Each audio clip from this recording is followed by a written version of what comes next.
nome de Jesus, eu entrego esse tempo a Ti, esse tempo que a gente vai conversar, nesse tempo que nós vamos discutir alguns assuntos relevantes.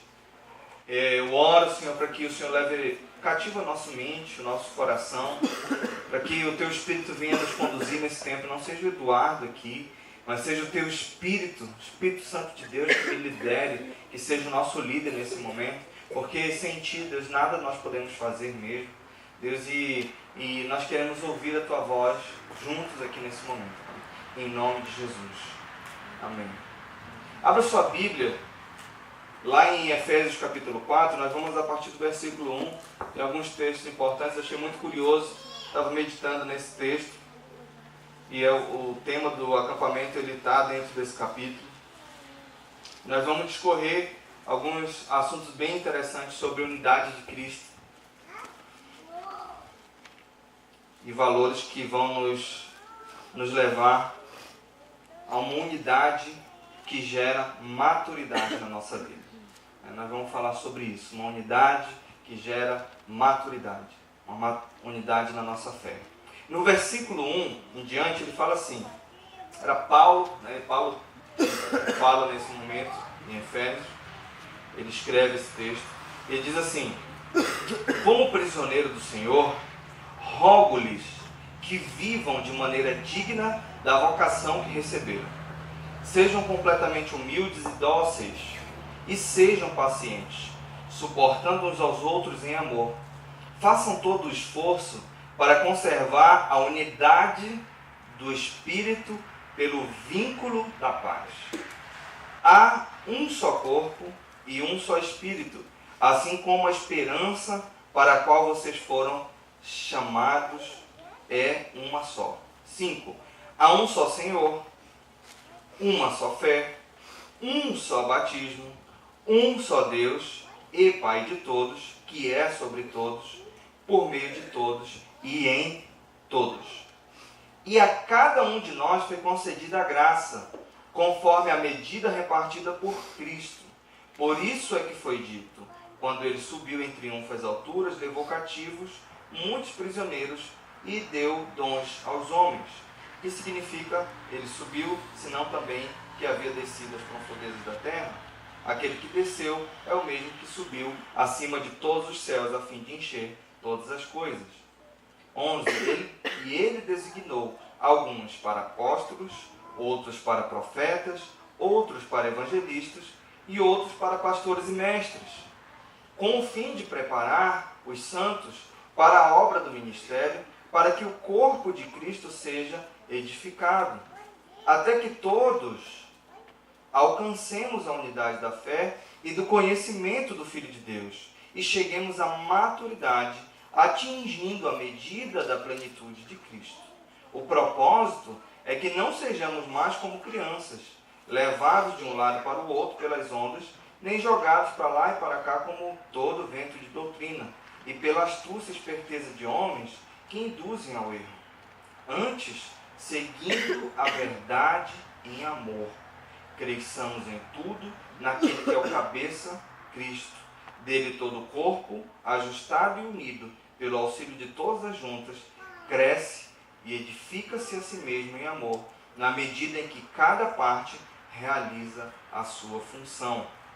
Gente, um texto muito rico, é um texto assim, se eu fosse repartir aqui tudo que eu queria falar, coisas que eu descobri nesse texto, tantas vezes que eu fiquei lendo, e já é um texto muito conhecido, meu Deus, dá para a gente tirar uma semana de aula aqui, de tantos valores fundamentais que nos levam a ter unidade em Cristo. E a primeira coisa assim, que eu quero que a gente assim, pense junto, e o que eu quero estimular você é a pensar junto comigo aqui, porque como a gente estava falando aqui de estatísticas, é para a gente nos fazer pensar no que realmente tem sido a nossa influência onde nós estamos, ao nosso redor, na nossa comunidade, na nossa cidade. E uma coisa que eu acho muito interessante que Paulo, no versículo 1 do capítulo 4, ele fala, é que nós devemos viver de uma maneira digna da vocação. E eu quero falar sobre essa vocação digna. que é essa vocação digna e algumas coisas que a gente pode tirar lição por causa disso que Paulo falou. Vivam de maneira digna da vocação que receberam. Cada um de nós está aqui, quem tem 15 anos de conversão aqui, pelo menos? Levanta a mão. Quem tem 10 anos, pelo menos? Quem tem 5 anos de conversão, pelo menos? Quem tem 2 anos? 1 ano? O resto tem mais anos de conversão? Ou não se converteu? Mas tem caminhado, você está aqui com um propósito. Você tem ouvido de Cristo, você tem ouvido sobre uma caminhada com Cristo e essa unidade na fé. E Deus, Ele nos deu vocações. Deus, Ele repartiu vocações conosco. No meio de vocês tem várias pessoas que exercem um papel de influência no meio das crianças, coordenadores de ministério infantil, a gente tem jornalista aqui, a gente tem, aqui na igreja, tem músicos, tem pregadores, tem gente que toca uma bateria, são várias habilidades, mas que também nos levam a pensar a nossa vocação e o chamado que a gente tem exercido no nosso papel dentro da igreja. No nosso papel no reino. E a vocação que Deus nos deu, ela tem um propósito. E eu acho muito curioso que Paulo nos chama a atenção para que nós exerçamos uma vocação digna. E dignidade é algo tão interessante, porque quando você liga esse texto aqui com lá em Timóteo, que ele diz que a função que nós exercemos é nobre, existe uma nobreza naquilo que nós exercemos, como sacerdotes, como bispos, diáconos, como pessoas que têm dado a vida por pessoas e têm caminhado com Cristo. É nobre aquilo que a gente vive. Eu achei no culto que nós fomos na sexta-feira passada, foi tremendo ver a influência do trabalho que tem sido no culto do gueto. Meu Deus, que tremendo. A vocação deles tem sido essa, resgatar tantas pessoas ali, o movimento do Ministério Infantil, quantas crianças, quantos líderes vocacionados, adolescentes, jovens ali envolvidos. Muito bênção isso. Deus já te deu uma vocação. Só que existe uma responsabilidade com essa vocação. Essa vocação ela tem que trazer um resultado. E esse resultado, ele gera unidade no nosso meio. Porque assim, gente, tocar algum instrumento é pecado? É pecado? Pregar é pecado? Cantar é pecado? Mas se eu fizer isso com a motivação errada, é pecado? Se eu fizer isso, exercer uma vocação que Deus me chamou, eu subir ali, qualquer papel que eu tenho que fazer aqui dentro do reino, na igreja, se eu tiver uma motivação errada, é pecado. Porque eu não vou estar exercendo a minha vocação de maneira digna. E quando a gente faz com dignidade, eu sei exatamente quem eu sou em Deus. Meu coração sempre vai estar alinhado no Senhor. E eu não vou fazer o serviço do reino meia boca. Eu não vou fazer o serviço do reino de uma forma que eu vou estar ligado no automático. E eu vou fazer por fazer aquele trabalho. Ou para minha própria... para eu ficar em evidência. Deus, Ele nunca... O serviço do reino, a vocação do reino não é para a gente ficar em evidência. Quem fica em evidência não é Jesus. Quem fica sempre em evidência e que até tentou Jesus para ficar em evidência foi Satanás, quando levou Jesus ao monte e disse, olha, se você se curvar, eu vou te dar tudo isso daqui, E levou lá no topo para tentar fazer Jesus ficar em evidência. Jesus disse, não. Sai daqui. Quem quer ficar em evidência é Satanás. E Jesus, ele sempre estava onde? Nos desertos. Vida de oração, vida de intimidade. Exercer a vocação de maneira digna traz unidade. E exercer a vocação de maneira digna é saber exatamente quem eu sou em Deus. E como que eu descubro a minha vocação? Como que eu descubro o meu chamado? Primeiro, conhecendo Deus. Num relacionamento diário com Ele. Porque quando eu conheço Deus, gera identidade. A minha identidade ela é firmada. E aí quando a minha identidade ela é firmada, ela é estabelecida, eu descubro um propósito na minha identidade. E aí, eis o momento de você descobrir o seu propósito. Porque quando você descobre nessa faixa etária o seu propósito de vida, você acha o seu chamado e a sua vocação. E aí você vai exercer com plenitude aquilo que Deus te deu, de maneira digna. Eu lembro quando eu era adolescente, e ontem assim foi muito legal, assim, eu fiz uma viagem, gente, no túnel do tempo. Quando eu vi vocês brincando na rodinha lá, a brincadeira do bicho. Eu disse, meu Deus, eu brinquei muito disso na década de 90.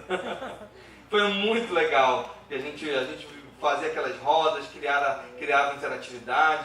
Claro que tinha mais horas assim que, né, a gente queria piscar. Estava mal intencionado e queria piscar para a filha do pastor. Né? Tinha umas coisas da adolescência lá que a gente aproveitava. Mas assim, eu lembrei daquela época e lembrei de muitos amigos. E eu lembrei assim de como que era bom. Eu era rato de retiro, eu era rato de conferência de avivamento, eu vivi em todas. Né? Dan Duke, David Keelan, um monte de gente que fez muito movimento de bandas, né? Ministérios de louvor pelo Brasil. E lá em Belém o pessoal ia muito, no final da década de 90, início dos anos 2000 ali. E eu vivia muito nessas conferências e era muito bom para mim. E eu vi que me protegeu também muito daquilo. Eu lembro que eu tinha 14 anos, eu fui para um ministério de evangelismo na minha igreja, na igreja que a gente ia. E aí eu comecei a participar de evangelismo, comecei a participar nos evangelismos da Jocum, que era, depois minha mãe começou a ser missionária lá. E eu participava com a minha igreja, conheci gente de outras igrejas, foi muito legal aquilo. Aquilo trouxe assim, uma permanência dentro de mim e eu comecei a achar a minha vocação. Eu comecei a achar o meu chamado. E eu lembro quando eu era criança, um profeta até chegou assim em casa, a gente era da Assembleia de Deus, e aí uma profeta assim ia orar na tarde de louvor, que chamava, lá na casa da minha mãe, e aí olhou assim para o meu irmão, ele tinha 8 anos, eu tinha 9 anos, e aí disse, olha, Deus está me falando que um vai ser ministro de louvor. Vai tocar, Deus vai abençoar muito ele com isso. E o outro vai ser pregador da palavra. Lógico, meu irmão era o ministro de louvor, que eu não toco nada. Eu não canto, não toco. Já tentei, pego o violão, forço ali. Uma música só que eu aprendi a tocar até hoje, com as notas mais simples do mundo. Né? E aí, minha voz não é boa para isso. Meu irmão já é mais tímido para chegar na frente e falar. Eu era muito tímido também. Mas eu comecei a ver que eu era comunicativo com as pessoas, que em evangelismo de rua eu tinha prazer em fazer as apresentações de teatro e depois chegava junto com as pessoas para abordar e dizer assim, olha, esse Deus que a gente está falando aqui, ele é verdadeiro. Olha, esse Deus aqui, ele transformou a minha vida. E aquilo começou a me fazer ser resposta fora da igreja. E isso trouxe um sentido para a minha vida. Foi quando eu descobri a minha vocação. Eu comecei a ver que existia um chamado missionário na minha vida. E que Deus ia me levar a níveis muito maiores do que aquilo que eu estava vendo naquele momento. A esperança que Deus ele começou a gerar no meu coração era em algo que eu não conseguia ver. E eu sei que eu passei por vários anos da minha vida e eu não conseguia, eu sabia que eu ia sair da minha cidade por algum desafio maior. Não sabia quando, mas ficava aquilo dentro do meu coração. Que em algum momento eu ia para um desafio maior, eu não sabia quando. Até tentei fugir da vocação de vida missionária. Fugi por muito tempo. Mas hoje, Deus ele já tem ampliado muito mais meus horizontes e vi que existia um propósito. Com 16 anos, eu fiz a minha primeira viagem missionária.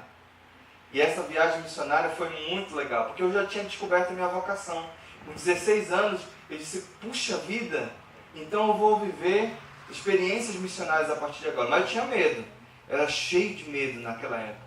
Né? Ficava assim, mas só que como eu participava de muitos evangelismos, eu aprendi a fazer muitas danças da Jocum, né, de King's Kids, e fazia os evangelismos de rua. Eu conhecia evangelismo e dança na rua, fazendo na rua, e foi muito legal porque a gente ia para eventos de micareta, Carna Belém, na minha cidade, fazer evangelismo. O pessoal estava lá pulando carnaval e a gente estava do lado aqui numa igreja fazendo apresentação na rua. eu fazia muita peça que eu pintava meu rosto todo e eu fazia papel de diabo mesmo, assim, fazia um negócio assim, bem feio, para que as pessoas ficassem impactadas e tivesse até temor, sabe?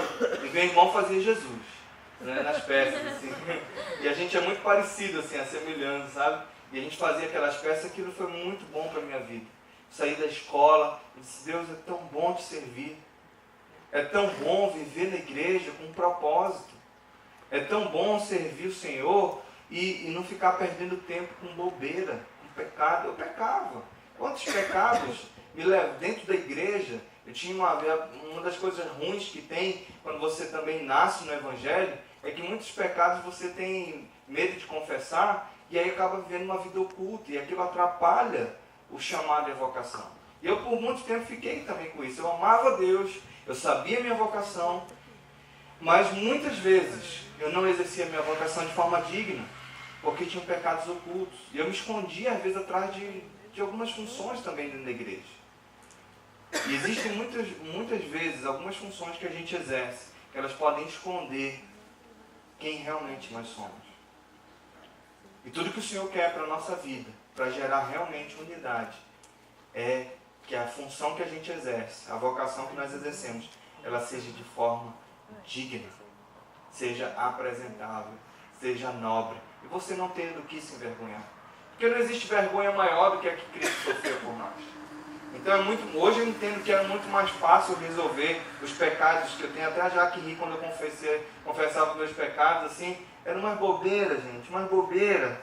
Que eu disse, cara, por que eu não resolvi isso antes?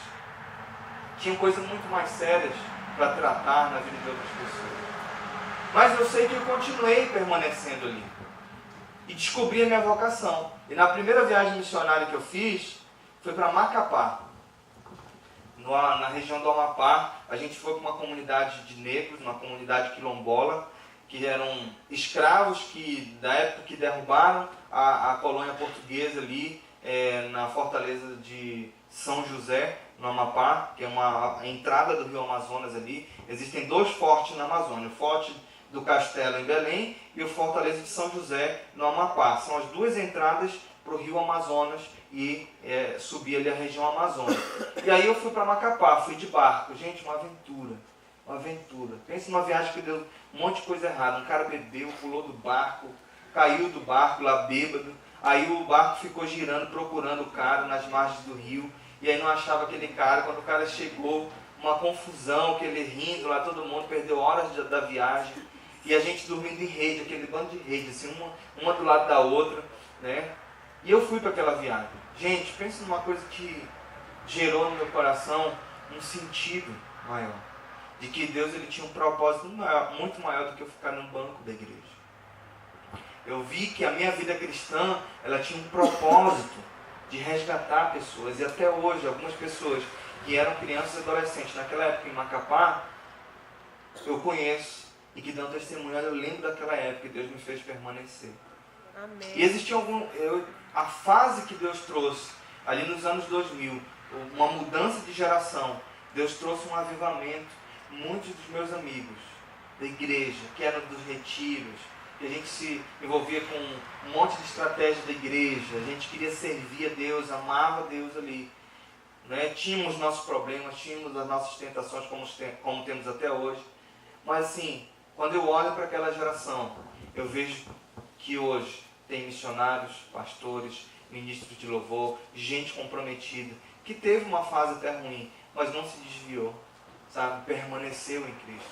Deus ele quer nos levar a um nível de unidade que nos faz permanecer. Um nível de unidade que não faz você desistir por coisa alguma. Amém, porque você Jesus. passa a ser resposta na vida do seu amigo, do seu irmão. E aí quando você tem amizade suficiente, você olha para esse cara, você tem uma vocação. Sabe aquela pessoa que você olha e diz assim, esse cara tem um chamado, só que ele está perdendo tempo. Deus ele tem coisas operosas na vida da vida dessa pessoa, mas ele está perdendo tempo para esse rumo que está. E quando você tem amizade suficiente com alguém, quando você caminha em unidade, você chega no seu amigo e diz assim, meu irmão, deixa eu te ajudar a ficar de pé e achar o seu caminho de volta, achar a sua vocação, vamos achar o rumo da sua vida. Teve pessoas que fizeram isso comigo. E eu sou muito grato a Deus por essas pessoas que Deus usou para dizer: Du, para de perder tempo e vamos para onde Deus está te chamando. Deus quer que você vá além do que você imagina. E eu era uma pessoa que me menosprezava demais, um senso de inferioridade, sabe? E aí Deus alinhou a minha vida. Porque tudo que Deus ele não queria é que eu exercesse a minha vocação, cheio de carência também.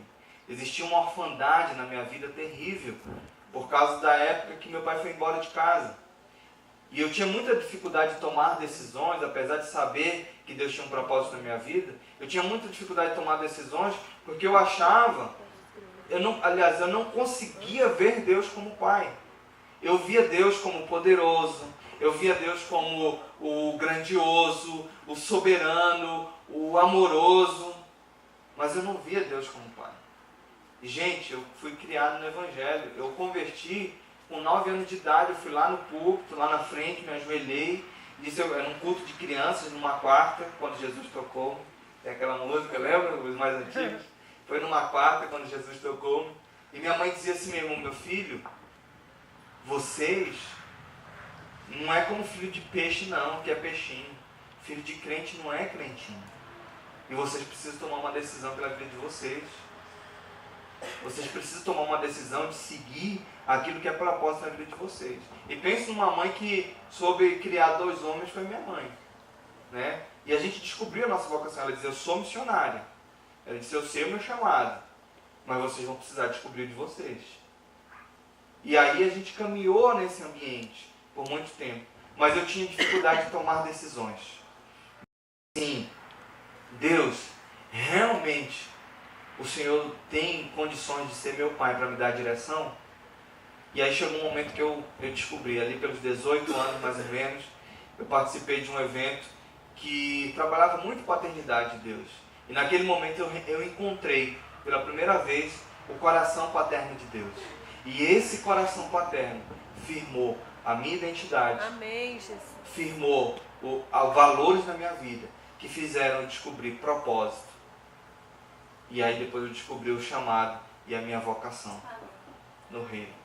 E cada área que eu comecei a aprender, elas serviam o meu chamado. Cada área que eu me envolvi, elas serviam a vocação digna que o Senhor queria para a minha vida. Por que eu estou falando isso? Porque até quando a gente precisa decidir por um curso de uma faculdade, quando nós não sabemos quem nós somos em Deus, nós não conseguimos tomar a decisão que realmente nós queríamos. E às vezes a gente é levado por um momento emocional, ou pela vontade do nosso pai, da nossa mãe, que diz assim: olha, é aquilo que eu quero que você faça e pronto, acabou. Mas quando nós sabemos que nós somos em Deus, nós alinhamos o nosso chamado com o coração de Deus. Amém. E eu lembro que o primeiro curso que eu fui fazer era um curso técnico, e eu fiz na área de informática. Eu trabalhei muitos anos, até hoje tem algumas coisas que eu faço ainda, que era na área de informática, manutenção de computadores, uma série de coisas que eu fazia. E aí, não demorou muito, aquela área que eu estudei começou a ser útil dentro da agência missionária que a gente morava quando era adolescente, que a minha mãe trabalhava. E aí eu vi que a minha profissão ela poderia servir um monte de missionários e poderia servir um monte de gente. E eu disse: puxa vida, então aquilo que eu faço, a habilidade que eu tenho, ela tem que ser resposta na vida de pessoas. Bênção, foi o primeiro momento que eu descobri. Passou um tempo depois, uma missionária disse: olha, eu estou indo para a Bósnia, Deus me chamou para lá, eu já paguei 2 meses do curso técnico de enfermagem, quando eu fui orar, Deus me deu o seu nome. E eu gostava da área de saúde. E eu disse: tá bom, eu vou aceitar o desafio. Fiz 2 anos, fiz o curso técnico de enfermagem, me especializei em instrumentação cirúrgica, e aí trabalhei quase 10 anos nessa área. Só que todo final de semana praticamente, eu gostava de viajar, eu doava a minha profissão para viajar com o navio hospital da Sociedade Bíblica do Brasil, que tem lá, é o Luz na Amazônia 3. E aí eles vão para a região ribeirinha, e às vezes é o único atendimento que tem naquela região, é o Luz na Amazônia. E nem o SUS chega em alguns municípios, né, devido a toda uma estrutura fragilizada e e corrupção de municípios e acaba não tendo atendimento. E aí o Luz na Amazônia eu ia lá. Gente, era muito bom, porque eu via que a minha profissão, ela poderia servir e ser resposta na vida de um monte de gente. E aí mais uma vez eu descobri que a minha vocação, mais uma área que eu tinha vocação, ela servia o meu chamado. Várias vezes assim, eu ajudei vários missionários, de cara chegar assim na base missionária, encurvado, assim, doendo tudo. Aí eu olhar, eu disse, ele está com apendicite, eu preciso chegar nele. Ele fazia o exame rápido ali, já sabia, eu disse, olha, você precisa ser operado urgente. Ligava para o doutor cirurgião que eu trabalhava, dizia assim, eu tenho um amigo aqui que precisa ser operado urgente e tal. Eu chegava no hospital, o doutor já via, disse, nem precisa fazer a ultrassom, o Eduardo já conseguiu o diagnóstico, ainda bem, né, porque a gente operava muito essa cirurgia, e aí salvou a vida do amigo lá, senão estourar o apêndice dele. Até parto, né? Você participou. Parto de vários missionários. Esses dias a gente estava em Curitiba, num casamento, aí uma pessoa disse, oi, tudo bem? Eu disse, oi, né, porque assim, né, ela disse, olha, eu estou morando aqui agora, sou lá de Belém, você fez o parto da minha filha. Eu digo, sério? Eu trabalhava com um cirurgião que era obstetra. Aí eu digo, sério? Ela disse, olha o tamanho dela agora. Eu disse, meu Deus, já faz 13 anos. Ela tinha 13 anos, eu disse, poxa, parece que foi ontem que eu trabalhei nessa área. Né? Fazia muito tempo. E eu fiquei muito feliz de ver assim, puxa vida, as pessoas lembram. E quantas vezes eu pude aconselhar pessoas no meu trabalho, né? A vocação minha, ela tinha um sentido e serviu o meu chamado. Amém. Quando eu cheguei a morar aqui no Paraná, eu precisei aprender mais uma profissão, que foi ser motorista de ônibus, porque a gente foi comprar uma van e eu precisava ter a carteira D. E aí eu aprendi mais uma profissão que serviu também o meu chamado. Gente, por que eu estou falando tudo isso? Porque quando a gente tem propósito na vida, tudo que nós fazemos tem que ter sentido. Glória a Deus. Não é só para dar dinheiro, não. Dinheiro é consequência, é algo que vem atrás da gente. Eu tenho experimentado isso. Porque muitas das coisas que nós fazemos, dos estados, no primeiro ano que eu fui para tempo integral em missões, eu andei 10 estados brasileiros sem dinheiro. E como é que isso acontece? Porque dinheiro segue a gente quando a gente tem o nosso propósito bem definido de vida. Andar de forma digna, vocação de forma digna, é saber quem nós somos realmente em Deus e não ficar correndo atrás do suprir a nosso desejo, a nossa fome. Porque correr atrás de dinheiro é suprir a fome, é suprir o próprio desejo. E não é isso que Deus quer que nós façamos. Quando nós sabemos que nós somos chamados, nós passamos a ser resposta de um caráter alinhado, mas um caráter que valoriza pessoas. E não um caráter que divide, que rompe com relacionamentos. A nossa vocação, ela traz unidade. A nossa vocação, ela traz consistência nos relacionamentos. E outra coisa que Paulo ele nos ensina, versículo 2, sejam completamente humildes, dóceis, sejam pacientes, suportando uns aos outros em amor. E aí uma das coisas que nós aprendemos também é ser completo. Gente, o que é ser completo? O que é ser... Como todo mundo quer atingir um ápice, um momento na vida que você se sente completo. As pessoas estudam para chegar até o fim e completar o curso, completar a carreira.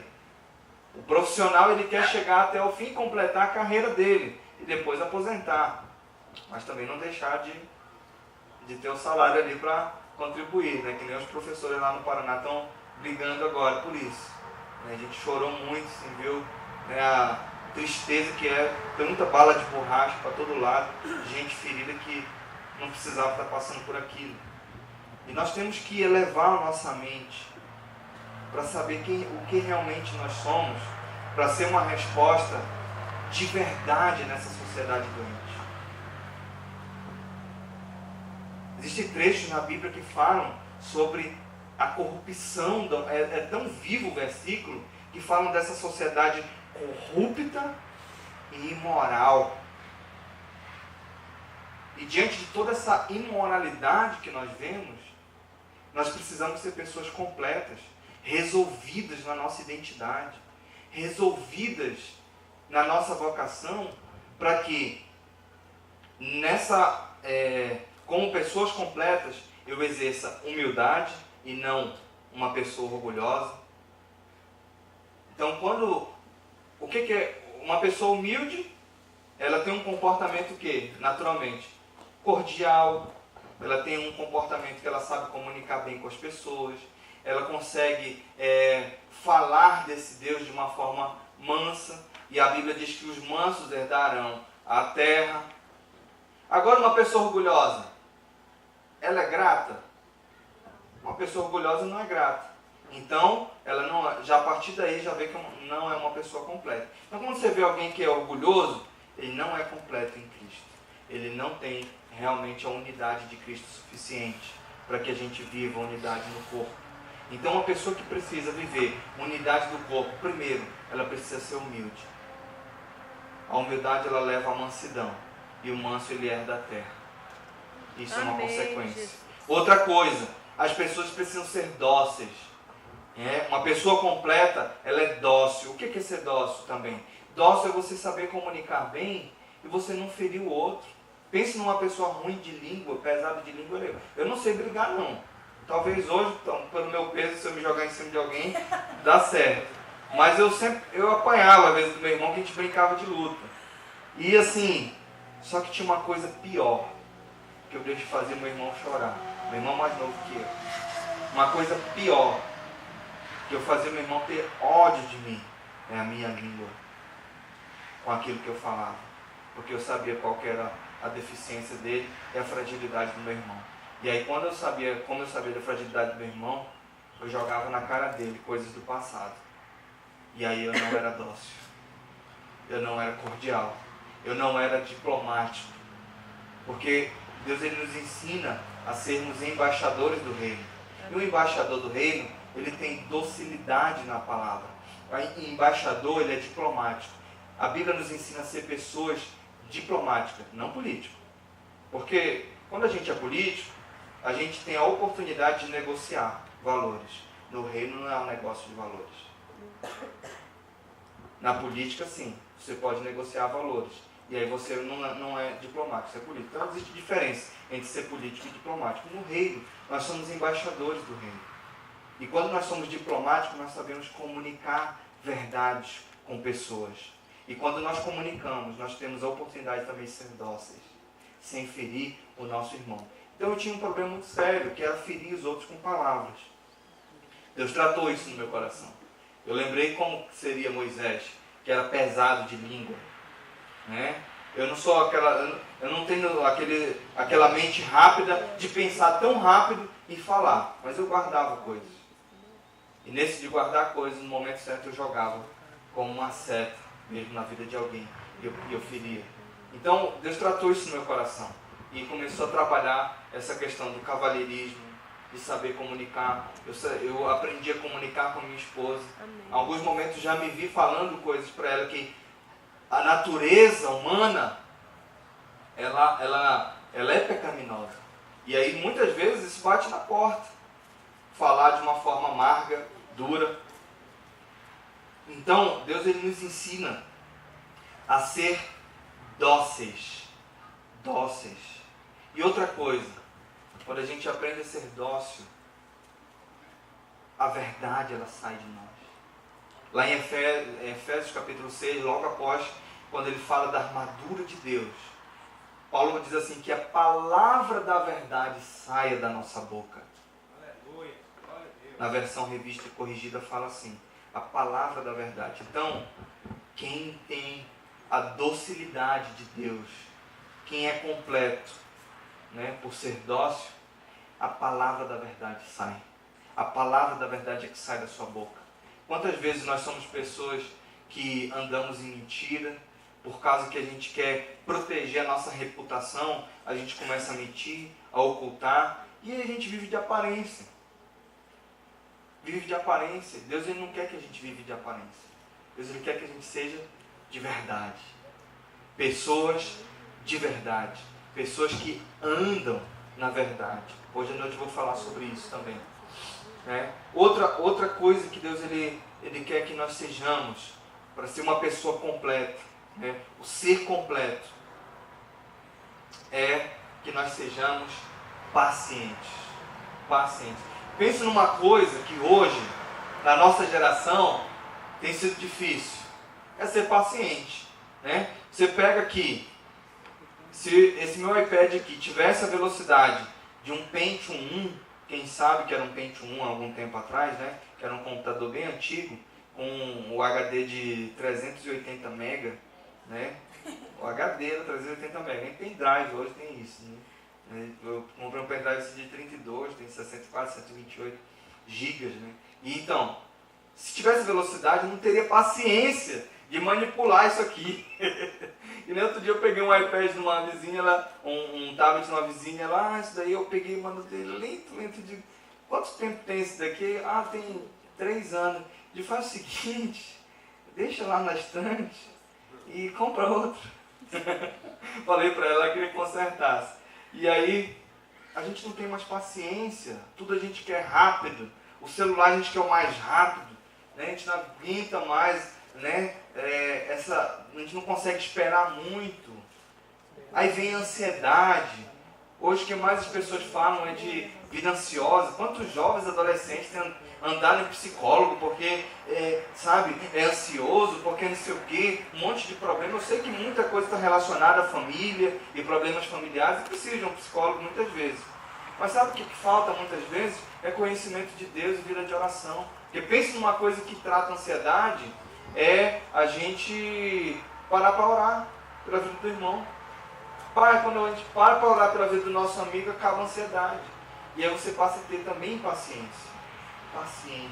Então, uma pessoa completa no reino, uma pessoa que anda de forma madura, ele se parece com Cristo nesse aspecto. Porque Cristo, a plenitude de Cristo é uma vida completa. Uma vida completa, cheia de humildade, docilidade e paciência. E aí, quando eu tenho essas 3 coisas, eu passo a ser uma pessoa completa. E aí eu gero uma unidade, sabe como? Me importando com o meu irmão. Eu não deixo passar. Muitas vezes eu confrontei em amor várias pessoas, porque eu amava. E aí eu comecei a dar suporte a elas. Por isso que Paulo fala que nós, com essa completude, por ser uma pessoa completa, nós passamos o quê? Suportar os outros em amor. Então, suportar os outros em amor é dar suporte para o nosso irmão. Gente, o que a gente mais vê é irmão doente, é irmão passando dificuldade. E o que a gente não tem que deixar é passar essa dificuldade do meu irmão sem que a gente estenda uma mão por ele. E se o irmão cair, o irmão tiver uma queda, eu estou ali para dizer ao irmão, vem comigo.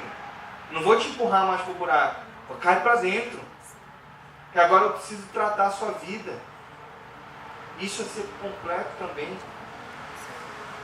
Dar atenção devida a pessoas. E não ser uma pessoa com orgulho e caminhar com injustiça.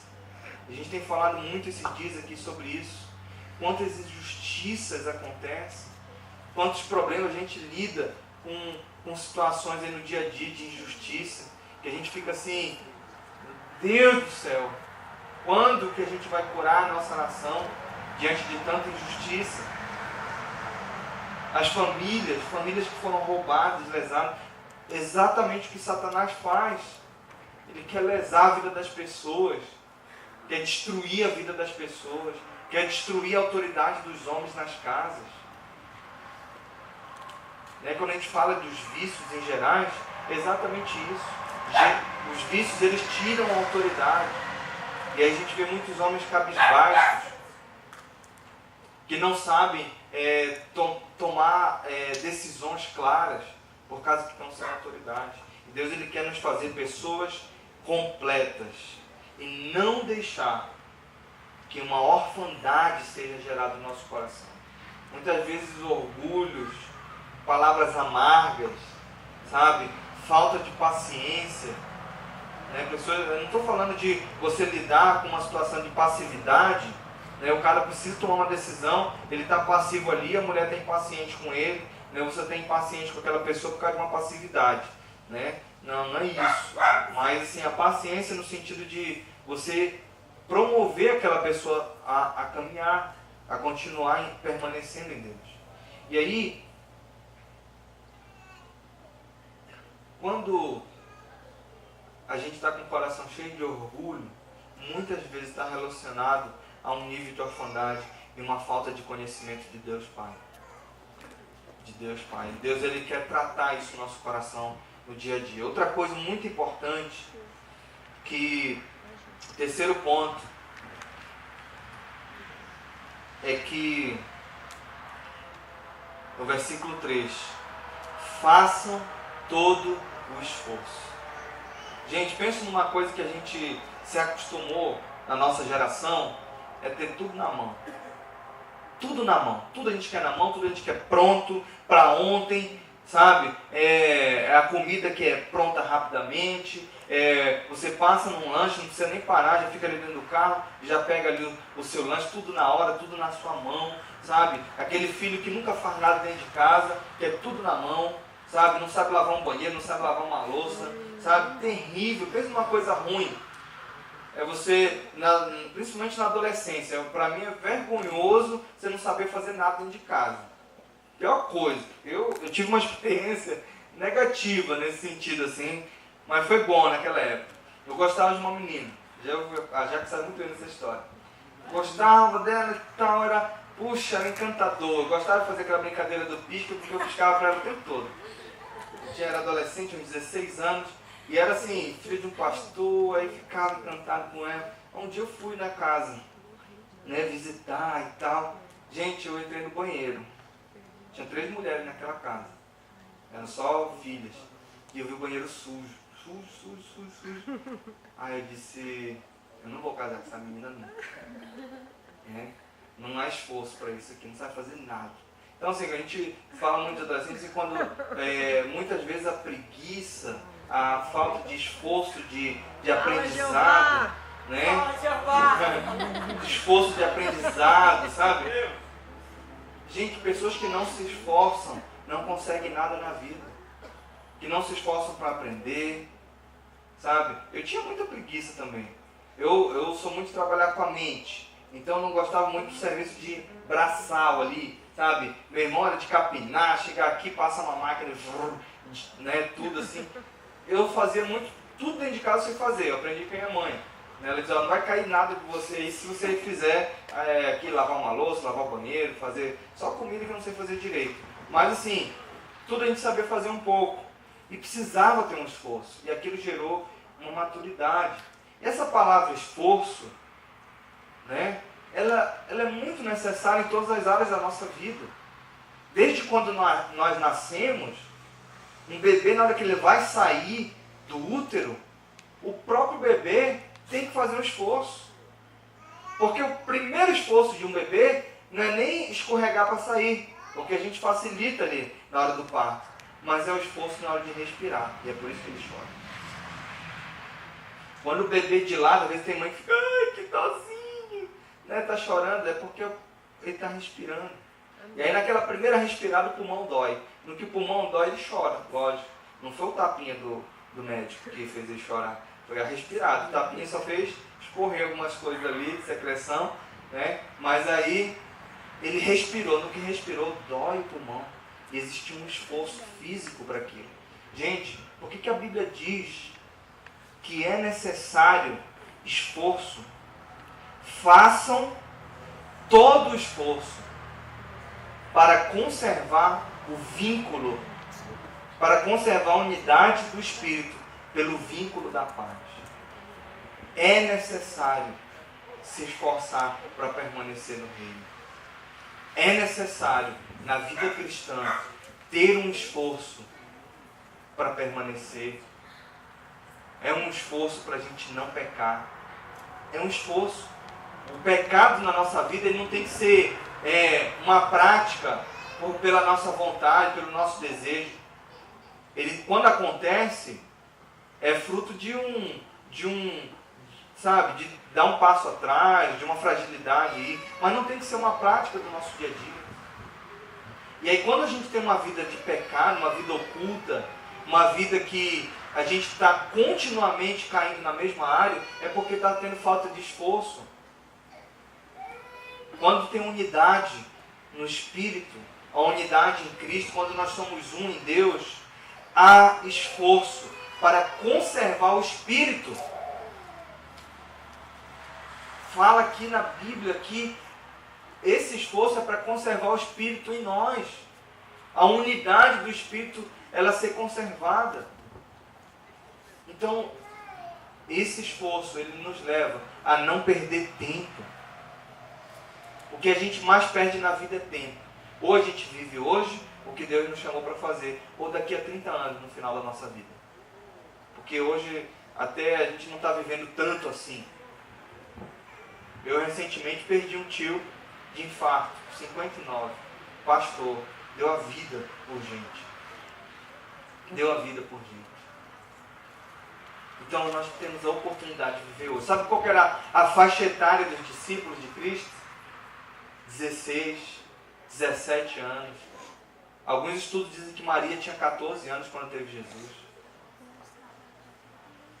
Tinha propósito na vida daquela mulher? Ah não, era outra realidade, realmente é outra cultura, é outra realidade. Mas a gente não tem que ser levado pelo vento de doutrina da nossa nação. E Deus, Ele quer nos amadurecer hoje. Porque essa sociedade está dizendo que o adolescente agora é 25 anos. 25 anos ainda é adolescente. Será mesmo que a gente vai acreditar na psicologia dessa forma? Eu acredito muito na psicologia e nos estudos relevantes e nos aconselhamentos que a psicologia pode gerar uma resolução num trauma. Mas vou te falar uma coisa. Existem estudos mentirosos que têm levado a uma tamanha imaturidade. E aí tem feito a nossa geração deixar de se esforçar para amadurecer. Um dos fundamentos que geram unidade na nossa caminhada é uma vida de maturidade. Eu falo para amigos meus em Belém. Estou com 32 anos. E às vezes eu chego lá, aí ainda estão amigos meus um pouco mais velhos que eu até, 33, 34. Ainda estão andando como adolescentes, convidando as colegas da igreja para ir nos lanchinhos, nos pit dogs ainda, como a gente fazia há 15 anos atrás. Eu disse, meu irmão, está na hora de você casar. Eu chamo eles para a responsabilidade. Eu disse, agora você tem que chamar aquela nossa amiga ali que está solteira até hoje, só esperando um convite, para ir para um restaurante e pedir ela em namoro para casar. E daqui a 1 ano, 2 anos, casar com ela. Né? Fala, Deus! Fala, Jeová! Quando a gente é maduro, quando a gente aprende maturidade, a gente não fica perdendo tempo. Eu tenho dó de relacionamento, como um amigo meu, eu joguei na cara dele um dia, confrontei ele. Namorou 7 anos com a menina. Aí depois não vai dar certo, foi e casou com outra, um ano depois. Eu digo, por que ficou perdendo tempo, irmão? Perdido. Né?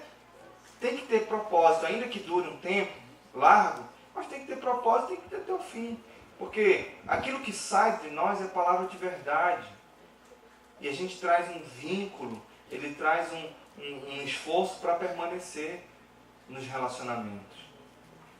Então, o esforço é necessário. Mateus 11:12 diz que o reino é conquistado por esforço. O reino é conquistado por esforço. Então, é necessário. Existe essa batalha da gente se esforçar no nosso dia a dia. E aí trazer o vínculo da paz. Gente, sabe o que é vínculo? Né? Ó, você pega uma camisa aqui, tem um vínculo, né? Ele traz um vínculo aqui, né? A costura vem, emenda com o outro lado ali e ela traz um reforço, um vínculo que não faz abrir, não faz rasgar, né? Quando nós temos vínculo, nós temos unidade suficiente, né? Juntos, como se fosse ponto a ponto, para que no corpo todos permaneçam. Então hoje você tem uma série de amigos aqui. Talvez, daqui a alguns dias, alguns vão pisar na bola, você vai ver. Alguém pode não permanecer, alguém pode pegar um caminho que você vai ver a pessoa num caminho de desviar. E aí, o que você vai fazer com isso? Você vai ter coragem de chegar, se esforçar e ir lá no seu irmão e dizer: meu irmão, vem comigo, estamos juntos, não vou perder a amizade com você.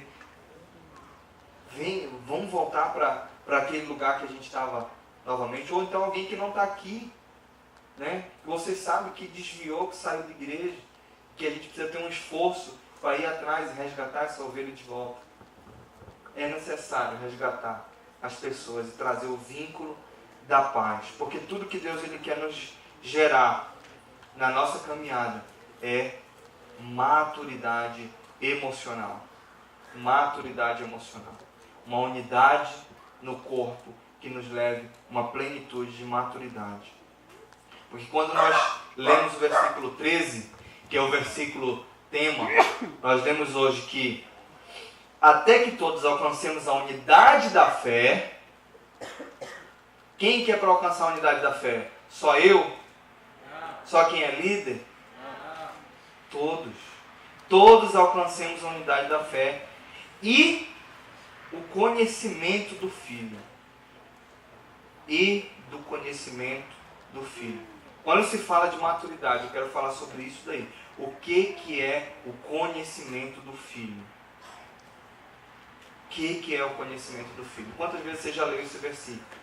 Ele fala que alcancemos a unidade da fé e do conhecimento do Filho de Deus e cheguemos à maturidade, atingindo a medida da plenitude de Cristo. Sabe o que é conhecimento do Filho? É entender quem você é em Deus. Conhecimento do Filho de Deus é entender quem Ele era em Deus. Era exatamente o que Jesus tinha. Porque se nós somos chamados para ter unidade e caminharmos para ter uma plenitude em Cristo, nós precisamos entender o que era esse conhecimento do Filho de Deus que fazia ele ser pleno, que fazia ele ser completo e maduro. E é exatamente isso. Quando eu sei que eu sou filho de Deus, quando eu sei qual é a minha identidade em Deus, eu passo a ter o conhecimento do Filho. Um dos grandes problemas que a gente exerce a nossa vocação, a gente canta, a gente louva, muitas vezes até prega da palavra. Hoje é muito fácil pregar. Você vai na internet, digita lá no Pastor Google, a pregação de um monte de gente. Você copiar, se o cara for eloquente, copiar aquilo, ele consegue pregar.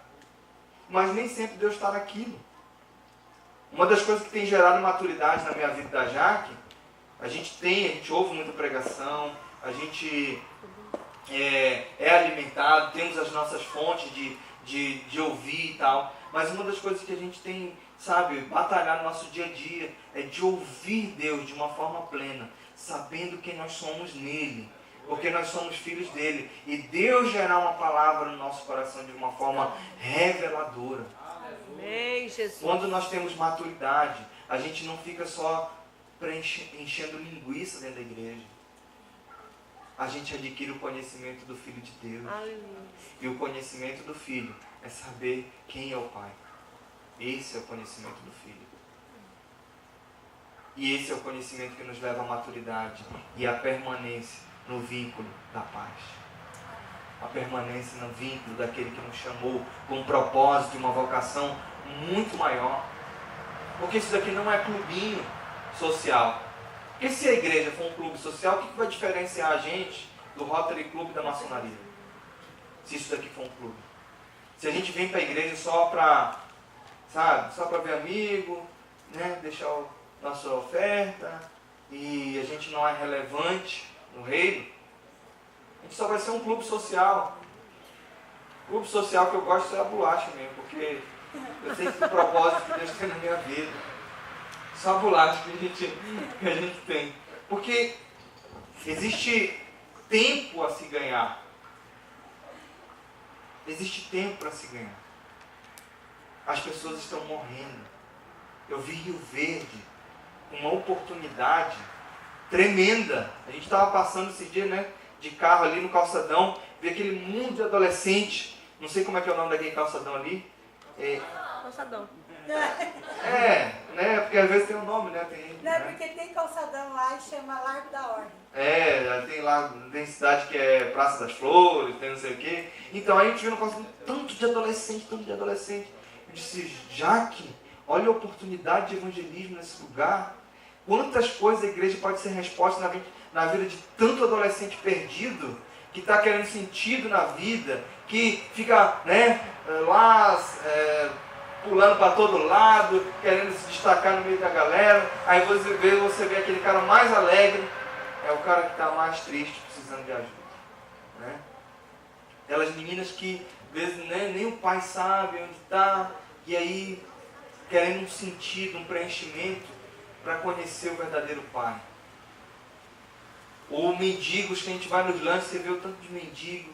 Eu conversei com gente que está usando droga aqui na cidade, conversei com um cara, e o cara ama Deus, já frequentou a igreja pra caramba, desesperado por se livrar, né? Porque eu já chego junto, né? Quando eu vejo que a pessoa tem uma dificuldade, principalmente com drogas, assim, eu não fico rodeando com um cara com um papinho. Eu disse, e aí, você está queimando o dedo, ou você está usando erva, ou se você está estourando com o seu nariz aí? Aí o cara, estou queimando o dedo. Eu disse, que bom. Eu já gosto que o cara vá logo pro crack. Se o cara estiver no crack, já está no fundo do poço. Eu já resgatei pessoas assim. Resgatei, inclusive tem uma pessoa assim que, se estivesse aqui, dá um testemunho muito jóia. Está aqui em Rio Verde, a gente mandou para o centro de recuperação, e foi um filho na fé que nós geramos. Eu tive assim, Deus gerou muita maturidade no meu coração, e amor, unidade em Cristo. Eu pegar esse cara, que era obreiro, trabalhava com a gente, e caiu. Eu fui lá resgatar ele. Depois de 3 dias. Levei para minha casa, achei que ele estava morto. Achei que ele... Porque 3 dias sumido, você não sabe o que pode acontecer dentro de uma favela. E a gente já andou favela do Rio de Janeiro, no Acari, onde vende muita droga. Muitos atores da Globo frequentam lá. Bento Ribeiro, Cidade de Deus. Andei na Cidade de Deus, assim, em vários locais. Evangelizei muito PM também lá. Você vê a milícia naquela região. Então, assim, Deus ele tirou muitos medos nossos. E eu resgatei esse amigo que tinha caído. Deus, né, usou a nossa vida, e eu levei para dentro da minha casa. 6 da manhã às 10 da noite, todo dia eu estava colado nele. Até eu mandar ele para o centro de recuperação aqui. E hoje é uma pessoa completamente transformada. Hoje é uma pessoa que tem uma família. Amém, né, tem uma filha agora, uma mulher de Deus. Você conversa. Quando eu conversava com ele na época que eu resgatei, era um menino. Conversava com um menino, porque minha família, sempre justificativa da família. Hoje você conversa com um homem. Amém. Que adquiriu a plenitude, descobrindo o conhecimento do Filho de Deus. Descobriu quem que era o pai dele. Amém, Jesus. E era um amigo assim que foi adotado, que vivia toda uma orfandade no coração. Mas hoje ele descobriu quem que é o verdadeiro pai. E aí, como ele descobriu que é o verdadeiro pai, quando a gente conversa com ele, encontramos ele agora, maduro, conversa madura, sensata, dócil, humilde, paciente. Uma pessoa plena em Deus. E era tudo que ele não tinha antes. Né? A gente até brigava no telefone. Né? Mas a gente amava aquela pessoa. Um filho na fé, mais velho que eu. Tem quase 2 metros de altura. Me abraça assim, poxa, né? Amo você é um pai na minha vida. Amém. Quantos filhos Deus quer gerar na sua vida? Quantos filhos na fé? Quantos amigos Deus quer te usar para ser resposta? Você sabe que não está bem. Deus ele quer gerar essa maturidade para que a gente descubra o nosso Pai. E não ter dúvida de quem é o nosso verdadeiro Pai. José e Maria perderam Jesus no momento. Lá em Mateus 18, José e Maria perderam Jesus no caminho. Estava um povão lá. E aí José e Maria perderam Jesus. Sabe onde Jesus estava? Na casa do Pai. Porque ele tinha conhecimento do Filho. Amém. O conhecimento do Filho é saber que ele nunca vai sair da casa do Pai. Esse é o conhecimento do Filho. Então aquela palavra que você empenhou com Jesus, aquela palavra que você empenhou na sua conversão, Aleluia. Não volta atrás, não. Não volta atrás. Seja maduro para permanecer. glórias. E não fique perdendo tempo com as imoralidades, com os vícios, ou com situações de pecado que ficam só trazendo atraso de vida. As fornicações, sei lá. Não há vergonha maior, porque Jesus ele tomou sobre si todos os pecados. E a gente tem falado de pecado porque muitas vezes é o que está ali na nossa porta, batendo, as tentações. E eu penso numa coisa que tem levado à imaturidade na nossa geração, é viver no mundo de fantasia. Uma falta de maturidade que a gente tem sido levado é viver no mundo de fantasia. E o mundo de fantasia, quando que a gente ensina uma pessoa a viver em mundo de fantasia? Quando é criança. Que a gente fica contando os contos de Cinderela, de fada. O mundo de fantasia é quando é criança, que é lúdico, né? Mas sempre a gente leva com o conhecimento de Deus. Mas até falando como quem trabalha com criança, até o lúdico que a gente trabalha é direcionado de forma bíblica. Uhum. Eu não pego uma história de Cinderela, por exemplo, para iludir. Exatamente. A ideia não é iludir. A ideia é pegar algo de forma do mundo infantil, da imaginação, e transformar isso numa comunicação. A gente transforma numa comunicação e quantas vezes a gente ouve uma criança compartilhando que ouviu Deus e foi completamente transformado. Isso é tremendo. Só que a nossa geração nunca se vendeu tanto livro de fantasia como atualmente. É ou não é? É uma realidade. Minha filha lê muita coisa, por exemplo. Né? A gente trabalha muito a questão de maturidade nela, porque ela gosta de ler também bastante séries, né? Tem aqueles 3 livros que saem de um monte de contos que tem. Mas só que a gente não tem que ficar no mundo da fantasia. Nós temos que amadurecer. E aí é por isso que quando nós adquirimos a maturidade, nós adquirimos também a plenitude de Cristo. E aí, no versículo 14, para completar, ele fala o quê? O propósito da maturidade é que não sejamos mais como crianças. Porque existe a fase de ser criança. Mas aqui, eu estou com um grupo de pessoas que não é mais para ser criança. Aleluia. Que não tem que mais agir como criança. Amém. Que vai agir com maturidade. Amém. E é por isso que nós chamamos para a responsabilidade. Por isso que eu gosto muito de comunicar com jovens adolescentes, porque a minha palavra não é muito mansa, assim, né? Muitas vezes a gente tem que chamar mesmo para a responsabilidade. Hoje, a maioria da equipe que trabalha comigo são homens. E eu chamo muito o homem para a responsabilidade, porque muitos homens têm andado muito com menina. Eu vejo muitas meninas reclamando, inclusive, disso, né? Às vezes você conversa com uma menina e diz, não, lá na minha escola só tem menino, criança. Porque não sabe conversar direito, né? Só é bobeira e tal.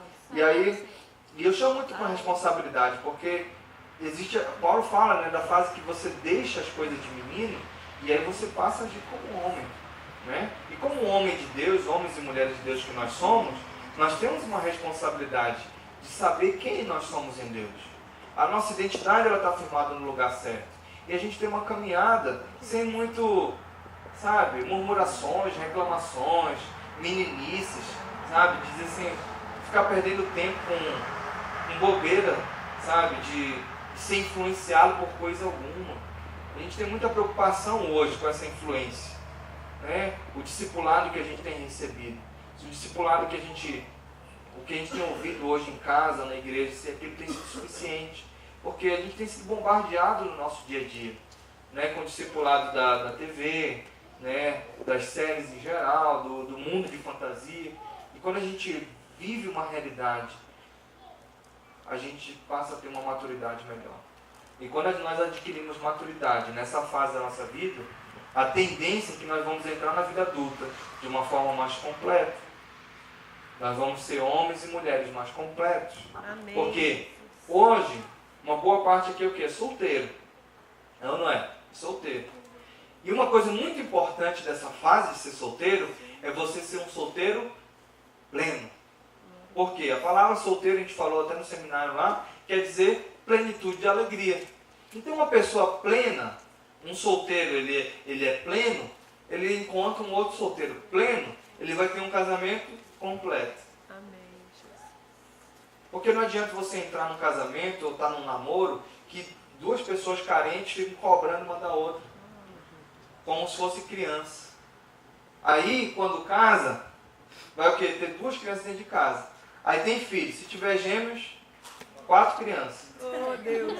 Aí se tiver mais 2 filhos, 6 crianças. E quantos homens eu já vi de 40 anos agindo como criança? Quantas mulheres iracundas? Tem um parente meu que recentemente deu dó.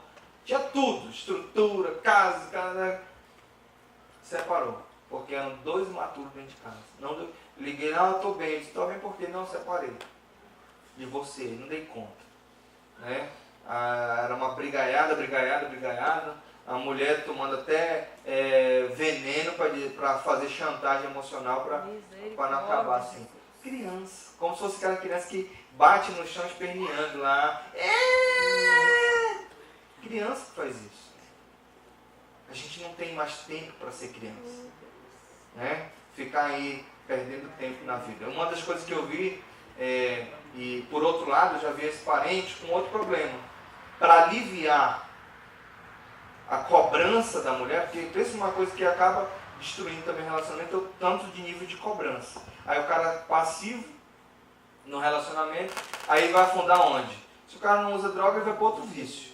Né? Ou a pornografia, alguma coisa. Nesse caso que eu vi lá era videogame. Videogame, computador, videogame. A mulher cobrando o cara por um lado e o cara só no videogame. Né? Só no Xbox. Né? Ou no PS4. Né? E o cara, aí a família empobrece, porque o cara só investe nisso. Aí quer chamar os amiguinhos. Para ficar nesse ambiente. Agora, um cara quando você vai lá, quase 40 anos, ainda está nesse nível, será que precisa amadurecer? Existe uma fase da gente usufruir mais da brincadeira, mas existe uma fase de responsabilidade. O meu brinquedo cresceu. Por exemplo, quando eu sou fissurado em carro. Né? Quando eu era criança, eu brincava muito com carrinho. Mas o meu brinquedo cresceu e eu tenho que ter um cuidado hoje com o meu carro, porque se bobear, eu gasto mais com um carro, que é um brinquedo grande agora. Né? E a gente já conversou muito sobre isso em casa. A gente tinha a van, gastava muito dinheiro com a van. E às vezes fragilizava a minha casa. Qual que é a minha responsabilidade? Eu tenho que cuidar mais da minha esposa, da minha filha. Essa é a minha prioridade. Amém. Né? Qual que é a prioridade na vida de solteiro? Estudar, vida com Deus. Né? A gente desenvolver as áreas de vocação que Deus nos chamou para fazer. E essa é a nossa prioridade. Existem alguns acessórios na nossa caminhada, mas eu tive muita dificuldade com meus salários na época de solteiro, que eu não sabia administrar. Então eu tinha uma necessidade por causa da orfandade que eu tinha, eu queria aparecer. Aí eu comprei um carro, e fui logo comprar um carro bom, e eu me afundei numa dívida violenta. Naquela época, eu tinha uma fase de uns 20 anos mais ou menos, aí fui lá e comprei um Civic. Aí, saí da igreja, opa, tô de Civic, né? Todo mundo quer carona agora comigo. Minha mãe dizia, pra que isso, meu filho? Compra um Uno, né? Eu disse, não, mãe, olha o valor do Civic.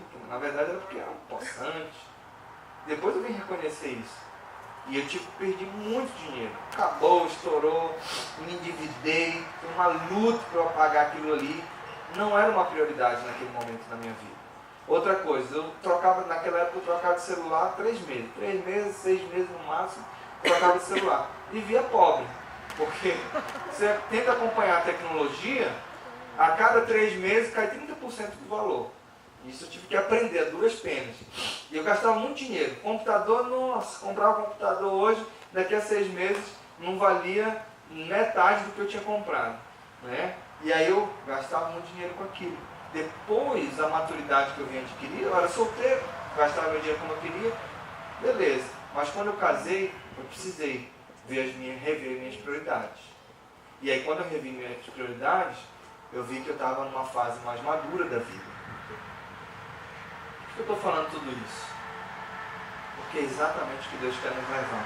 A um conhecimento pleno de quem é o nosso Pai. E quando nós sabemos quem é Ele nos leva a ter uma vida de maturidade.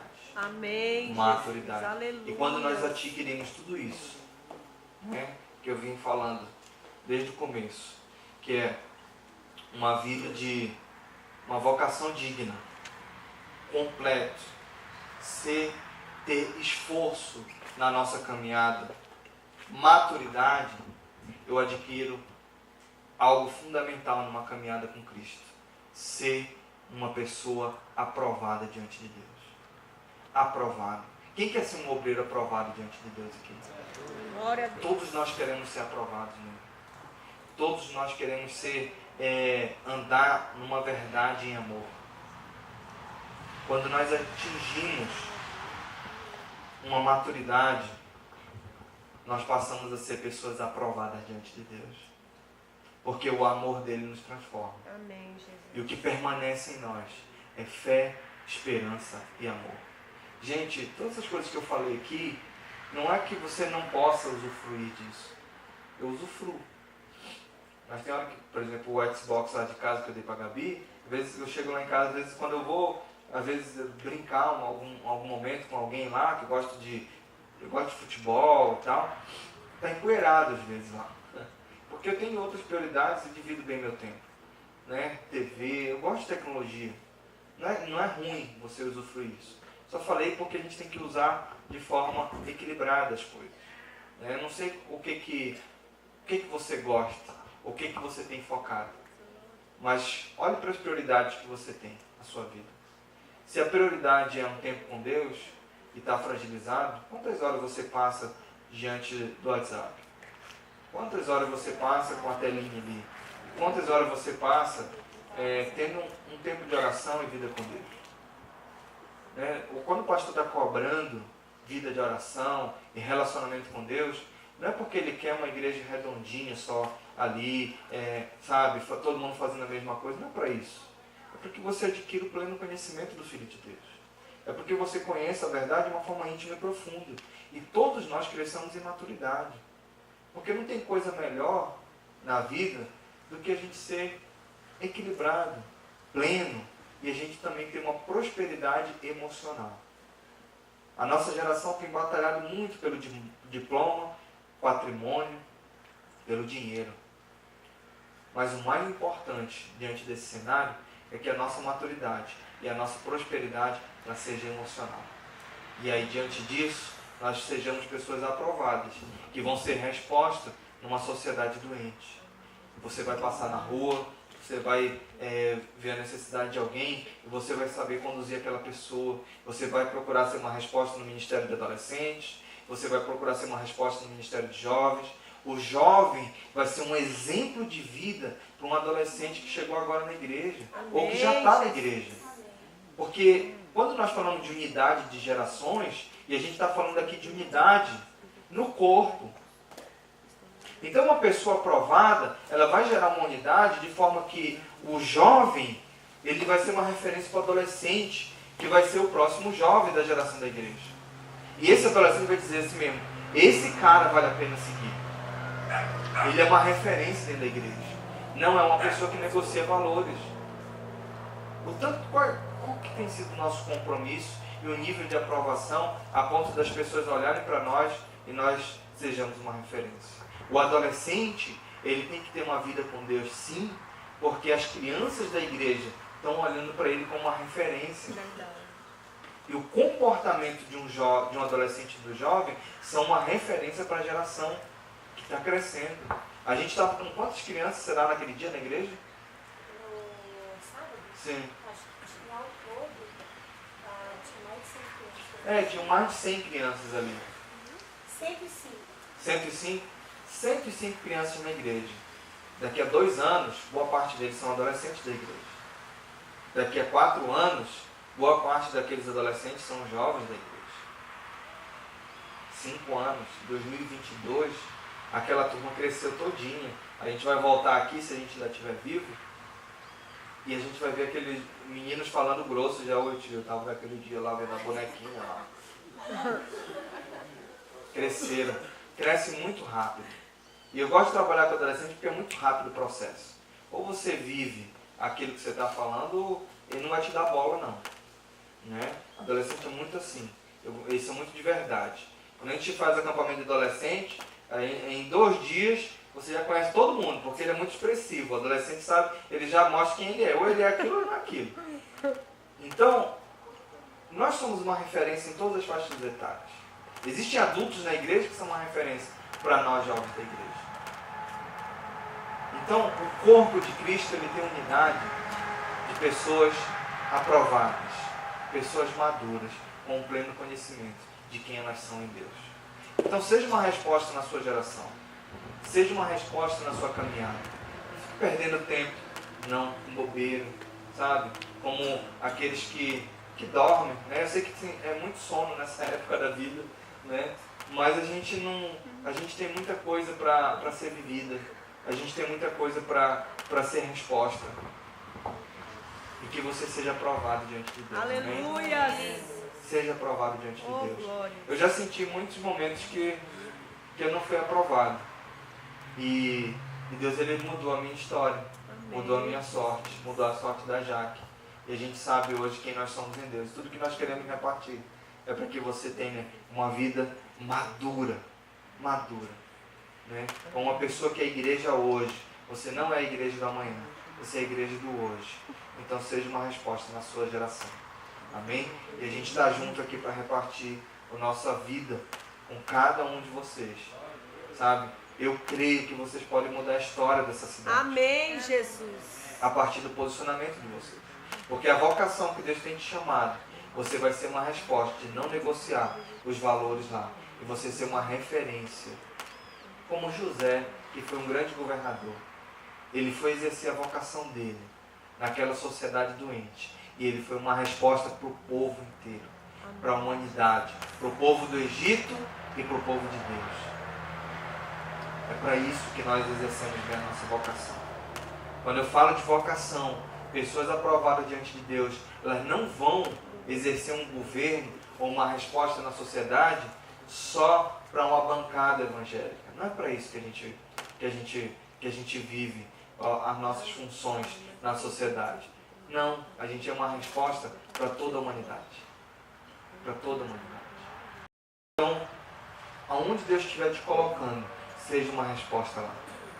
Amém. Amém? E seja uma pessoa aprovada e plena diante de Deus. Vamos orar? Fica de pé.